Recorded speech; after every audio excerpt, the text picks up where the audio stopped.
Imaginez être jugé, humilié, rejeté, juste à cause de votre apparence. Et puis, en un seul instant, tout bascule. Symbole de collision. Hier, il était méprisé, chassé comme un intrus. Aujourd'hui, il revient, mais plus personne ne le reconnaît.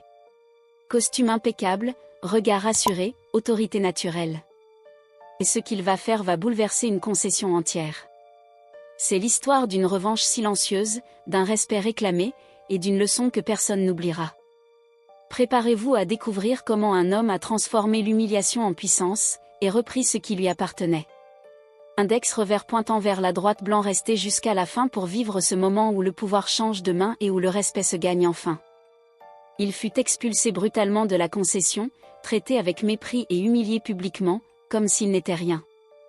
Le directeur était convaincu qu'un homme comme lui ne pourrait jamais acheter une voiture de ce standing et l'avait chassé sans ménagement. Ce qu'il ignorait, c'est que cet homme reviendrait dès le lendemain et bouleverserait tout. Ce matin-là, la pluie commençait à peine à mouiller les dalles devant la concession Cabali Motor lorsque les portes automatiques s'ouvrirent doucement. Un homme entra, peau sombre, regard ferme, barbe épaisse. Il portait une veste militaire usée, un pantalon poussiéreux et de vieilles bottes marquées par le temps. Julian, le directeur, le remarqua immédiatement. Il le détailla sans discrétion, des pieds à la tête, avant de s'avancer rapidement pour l'empêcher de s'approcher des véhicules exposés. D'un ton sec et condescendant, il lui demanda ce qu'il faisait là. L'homme resta calme. Il observa la voiture à côté de lui, une BMW M8 noire brillante, placée au centre du showroom, baignée de lumière. Il salua poliment et demanda simplement des informations sur ce modèle. Julien éclata de rire et répondit sur un ton moqueur, insinuant que ce genre de voiture n'était pas fait pour quelqu'un comme lui. L'homme demanda alors à être traité avec respect, sans élever la voix. Mais le directeur continua, se montrant de plus en plus agressif, remettant en cause son apparence et sa légitimité à être là. Il déclara que cet endroit était réservé aux personnes fortunées et qu'il perdait son temps. Le silence s'installa dans la concession. Certains employés faisaient semblant de travailler, d'autres observaient la scène de loin. L'homme expliqua calmement qu'il ne cherchait aucun problème, qu'il voulait seulement se renseigner sur cette voiture. Les paroles du directeur devinrent encore plus humiliantes et blessantes, mais l'homme ne répondit par aucune insulte. Il resta droit, silencieux, déterminé. Finalement, il affirma d'une voix ferme qu'il ne partirait pas et qu'il avait le droit d'être traité comme n'importe quel client. Il s'approcha alors de la BMW sans se laisser intimider et déclara clairement qu'il n'était pas venu mendier ni voler, mais acheter. Julien, stupéfait, passa de la moquerie au mépris. Il tenta une dernière fois de l'intimider, se plaçant devant la voiture et exigeant qu'il quitte les lieux. Autour d'eux, les employés et quelques clients observaient désormais ouvertement la scène, conscients qu'un moment décisif était en train de se jouer. Il lui ordonna de partir immédiatement par ses propres moyens, menaçant d'appeler la sécurité s'il ne s'exécutait pas. Ilech ne bougea pas d'un millimètre. Sa poitrine se soulevait lentement, sa mâchoire était crispée, mais il restait silencieux, se contentant de le fixer. 5 secondes, ajouta Julien avec un sourire arrogant. Et crois-moi, tu ne veux pas savoir ce qui se passera si je continue à compter. Sans réfléchir davantage, Julien fit le dernier pas, il sortit son téléphone et composa un numéro. Il déclara que c'était ce qui arrivait lorsqu'on osait défier quelqu'un qui n'était pas de son monde. Ilech le regarda alors, sans peur ni colère, mais avec une expression qui, pendant un bref instant, mit Julien mal à l'aise. Il avait une assurance troublante pour quelqu'un censé n'avoir rien. Quelques minutes plus tard, 2 agents de sécurité apparurent par l'entrée latérale, marchant d'un pas ferme. Leur regard semblait déjà savoir qui ils allaient faire sortir. Julien le désigna avec mépris et ordonna qu'on l'évacue immédiatement, affirmant qu'il ne voulait plus jamais le voir ici. Ilech resta immobile. Les gardes s'approchèrent, l'un d'eux posant instinctivement la main sur sa ceinture. « Y a-t-il un problème, monsieur ?» demanda le plus grand. Julien répondit avec une colère grandissante que le problème était juste devant eux et exigea qu'on le fasse sortir sur le champ.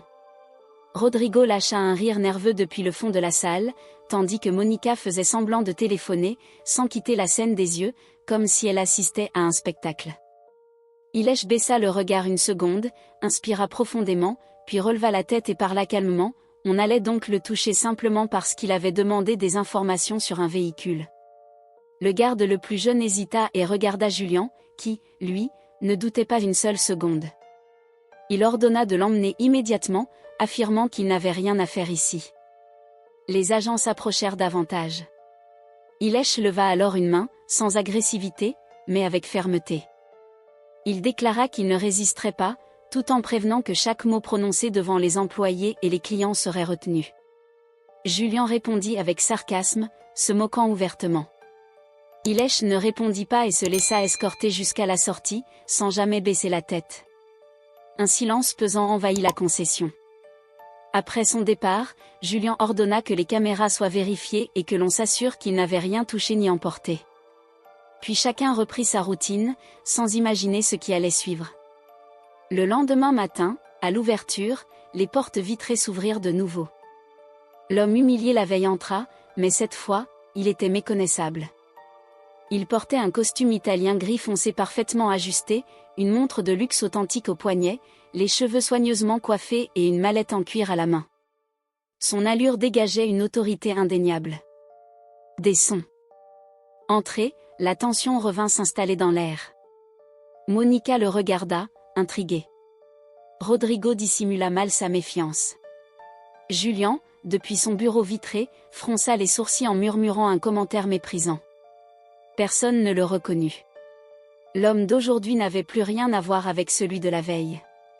Il s'avança jusqu'au centre du showroom et s'arrêta devant la même BMW M8 compétition, qu'il observa longuement. Julian s'approcha avec son expression cynique habituelle et lui demanda, sans sourire, en quoi il pouvait l'aider. L'homme répondit calmement qu'il était intéressé par le véhicule, qu'il souhaitait savoir s'il était disponible immédiatement ou en commander un avec les mêmes spécifications. Julian répondit avec condescendance, soulignant le caractère exclusif et coûteux du modèle, insinuant qu'il n'était pas accessible à tout le monde. L'homme précisa qu'il ne demandait aucun crédit, seulement la disponibilité. Le ton assuré de l'homme agaçait Julian, tout comme le fait qu'il ne baisse pas les yeux.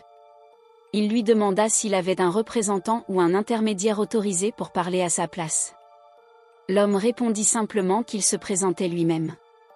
Julian invoqua alors des règles internes, insinuant qu'il n'était pas question de mobiliser l'équipe pour quelqu'un qui, selon lui, n'était pas un acheteur sérieux. L'homme demanda calmement si cela signifiait qu'on refusait de le servir parce qu'il ne correspondait pas à leur image d'un client idéal.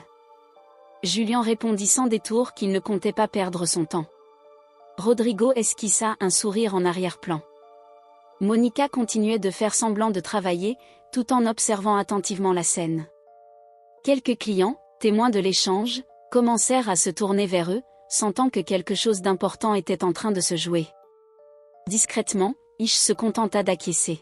« Parfait, » dit-il en baissant une dernière fois le regard vers la voiture. « Merci d'avoir été clair. » Julian répondit avec un ton moqueur, puis se retourna déjà, convaincu d'avoir remporté une nouvelle victoire, prêt à regagner son bureau avec le sourire de ceux qui pensent avoir le dessus. Mais Ish était toujours là, immobile devant la BMW de B. « Je n'ai pas fini de parler, » déclara-t-il calmement, d'une voix si posée qu'elle glaça l'atmosphère. Julian se retourna lentement, agacé. « Tu as du mal à comprendre une instruction simple ? » « Je t'ai dit de te taire, » l'interrompit Ish, sans élever la voix, sans colère, uniquement avec une autorité implacable.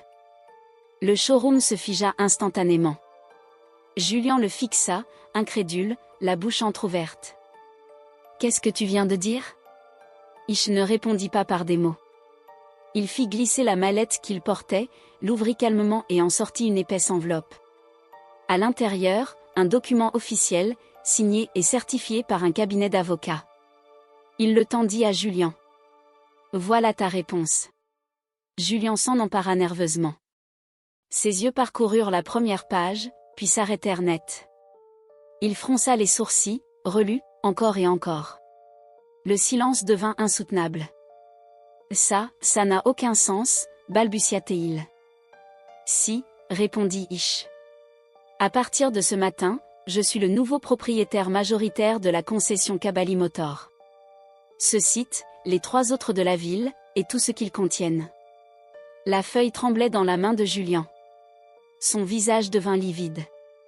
Il doit y avoir une erreur? Ish s'avança d'un pas. Son ton était désormais ferme, tranchant. L'erreur, c'était de juger une personne sur son apparence, de croire que cela te donnait le droit de décider qui mérite le respect et qui ne le mérite pas. Personne n'osait respirer. Tu pensais que c'était une erreur que quelqu'un comme moi ait aujourd'hui le pouvoir de prendre des décisions sur ton avenir professionnel? Ce pouvoir est désormais le mien. Julien recula, déstabilisé. Je ne savais pas qui tu étais. Tu n'avais pas besoin de le savoir. Tu avais seulement à me traiter comme un être humain, comme un client. Mais tu en as été incapable. Ish posa alors la main sur le rétroviseur de la BMW. C'est cette voiture que je veux aujourd'hui. Préparez-la, nettoyez-la et livrez-la en moins d'1 heure. Puis il fixa Julien, sans colère, avec un calme plus douloureux que n'importe quel cri. Et toi, dans mon bureau. Maintenant. Quelques minutes plus tard, la porte se referma doucement. Julien entra derrière Ish, pâle, sans un mot. Ish retira sa veste, l'accrocha et s'assit au bureau. Assieds-toi. Après un court silence, il reprit calmement. Hier, je suis venu simplement vêtu. J'ai parlé avec respect, comme n'importe quel client. J'ai été rejeté. Aujourd'hui, je suis revenu différemment, mais le regard et l'attitude n'ont pas changé. C'est là que j'ai compris, ce n'était ni les vêtements ni le statut. C'était un préjugé. Il leva la main pour couper toute tentative de justification. Je n'ai pas besoin d'excuses. Le respect ne se négocie pas. À partir d'aujourd'hui, tu es licencié, sans possibilité de retour. Il appela ensuite un autre employé, également témoin silencieux. Ton silence a été une forme de participation. Tu es licencié aussi, avec effet immédiat. Les documents furent déposés sur le bureau. Prenez vos affaires et partez. Avant de se lever, Ish conclut. Ce n'est pas par vengeance. C'est pour que plus jamais personne ne soit jugé ici avant même d'avoir parlé. Lorsque la porte se referma, Ish regarda la concession à travers la fenêtre. Employé, client, voiture. Tout lui appartenait désormais. Et plus jamais personne ne l'en chasserait. Ish resta quelques instants à observer le showroom vide, la lumière se reflétant sur les carrosseries impeccables. Le silence n'était plus oppressant comme la veille, il était désormais à son service. Il savait que chaque employé allait se souvenir de cette journée pour le reste de sa carrière. Mais il voulait plus que la peur, il voulait instaurer le respect, et la véritable valeur du professionnalisme. Il fit un tour rapide des lieux, inspectant chaque détail. Le cuir des sièges, la peinture, les vitrines, tout devait refléter l'excellence, parce que c'était ainsi qu'il voyait le monde. Il prit son téléphone, appela un contact et demanda à ce que toutes les concessions de la ville soient sous surveillance et équipées d'un nouveau protocole de service. Le ton de sa voix, ferme mais mesuré, imposait naturellement l'autorité. Pendant ce temps, à l'extérieur, les clients et passants commençaient à remarquer l'activité inhabituelle à Kabali Motor. Certains filmaient discrètement avec leur téléphone. La réputation de l'homme mystérieux qui venait d'acquérir la concession allait se propager bien plus vite qu'ils ne l'imaginaient. 1 heure plus tard, la BMW M8, celle que Julien avait crue inaccessible pour Ish, était prête. Polie, brillante, parfaitement alignée. Ish monta à bord, posa ses mains sur le volant et sentit la puissance sous ses doigts. Mais alors qu'il préparait le départ, un message sur son téléphone attira son attention, rendez-vous immédiat. Urgent. Curieux, il ouvrit le message et vit un simple lien, sans nom ni contexte.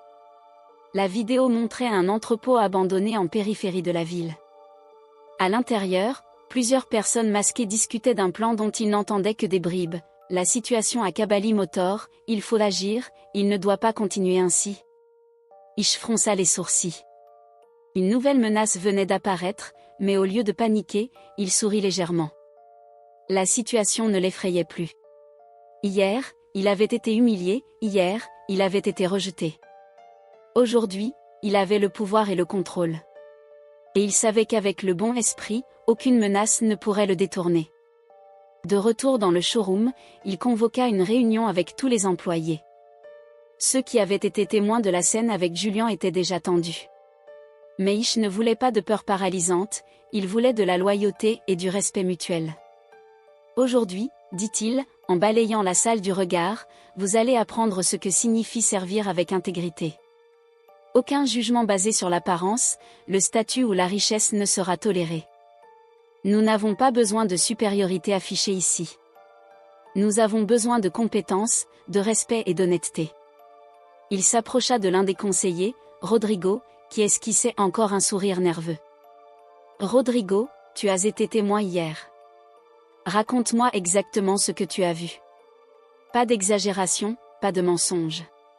Rodrigo avala sa salive, hésita, puis raconta la scène, chaque détail, chaque mot. Il hocha la tête. Bien. Tu vois, Rodrigo, l'honnêteté est la clé. Ceux qui tentent de manipuler, de juger ou d'intimider échoueront toujours. Julian a cru qu'il pouvait décider qui mérite d'être respecté. Il a appris à ses dépens que le respect n'est pas un privilège. Monica, qui jusque-là faisait semblant de travailler, croisa le regard d'Ish.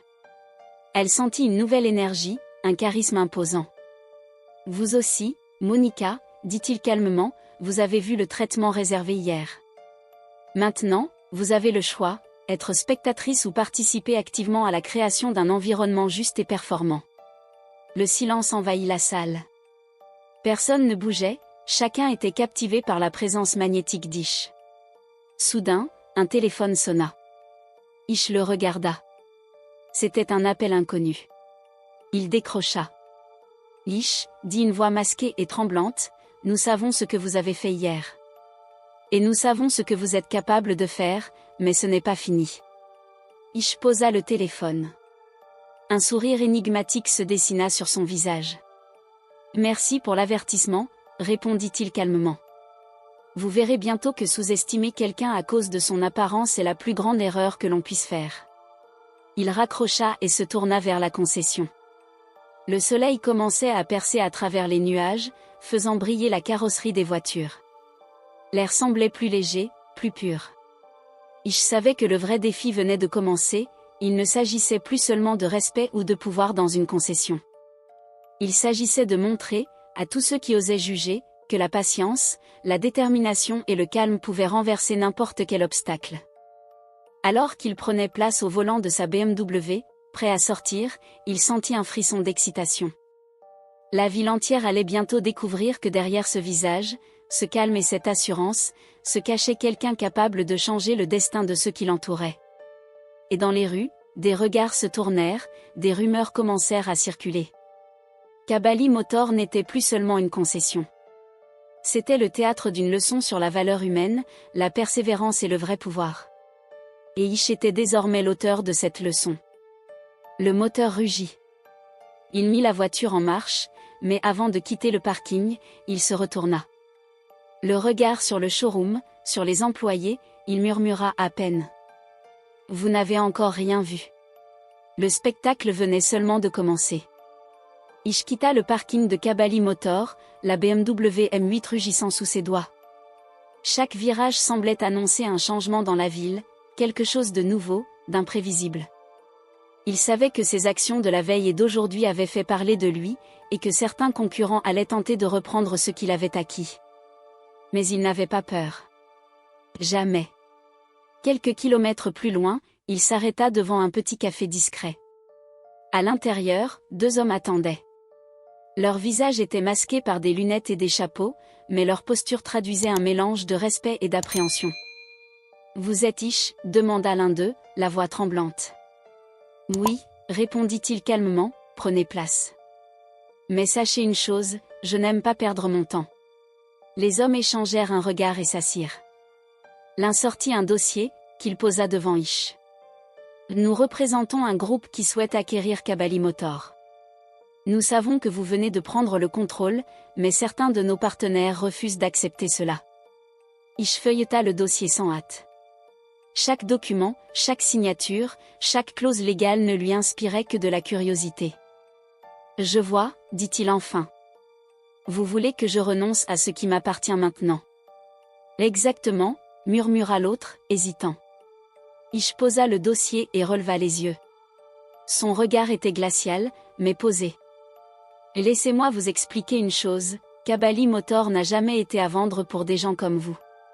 Ceux qui jugent par l'apparence, ceux qui pensent que l'argent suffit à tout obtenir, ceux-là ne comprennent rien à la valeur réelle.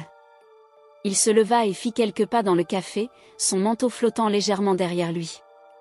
Si vous voulez négocier, vous devrez le faire sur mon terrain, selon mes règles. Sinon, je n'hésiterai pas à faire ce que j'ai fait hier à Julien. Les hommes pâlirent.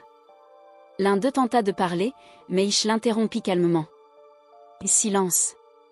Le respect se mérite. La peur est secondaire, mais l'intelligence et l'intégrité sont impératives. Il rangea le dossier dans sa mallette et sortit du café. La pluie commençait à tomber doucement, comme un voile dramatique sur la ville. Chaque goutte semblait résonner avec son ambition silencieuse, protéger ce qu'il avait acquis, montrer que le pouvoir ne dépend pas de l'apparence mais de la détermination. De retour à la concession, Ish fit immédiatement une inspection nocturne. Les employés avaient repris leur travail, mais une tension palpable persistait. Il passa dans chaque bureau, chaque showroom, chaque garage, observant, écoutant. Rodrigo, dit-il en s'arrêtant devant lui, prépare un rapport complet sur les clients VIP et sur les menaces potentielles.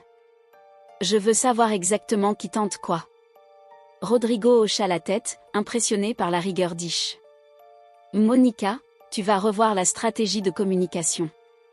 Chaque client doit sentir qu'ici, il est traité avec respect, et que la moindre injustice est intolérable. Monica esquissa un sourire entendu, comprenant qu'elle avait désormais un rôle central. Soudain, une alerte sur l'écran de sécurité attira l'attention d'Ish.